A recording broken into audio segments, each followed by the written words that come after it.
আগামীকাল ১৬ই ডিসেম্বর মহান বিজয় দিবস উপলক্ষে আজ ১৫ই ডিসেম্বর গৌরনদীতে ফুলের দোকানগুলোতে ব্যস্ততম সময় কাটাচ্ছেন ফুল ব্যবসায়ীরা।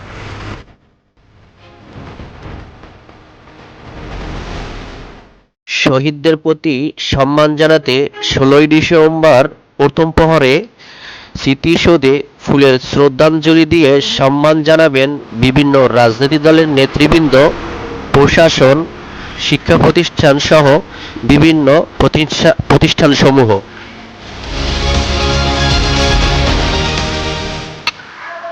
এরই ধারাবাহিকতায় বিভিন্ন কাস্টমারদের উপচে পড়া ভিড় ও ফুলের শ্রদ্ধাঞ্জলি তৈরি করতে ব্যস্ততম সময় পার করছেন ফুল ব্যবসায়ীরা।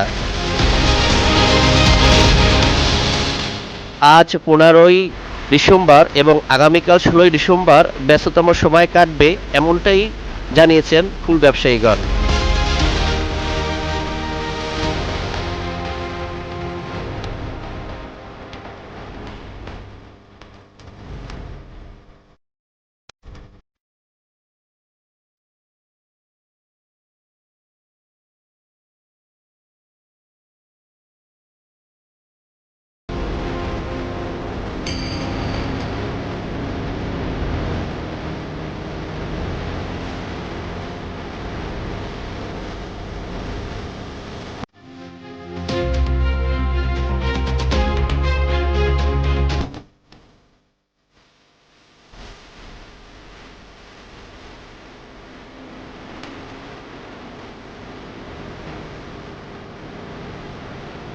오늘 저녁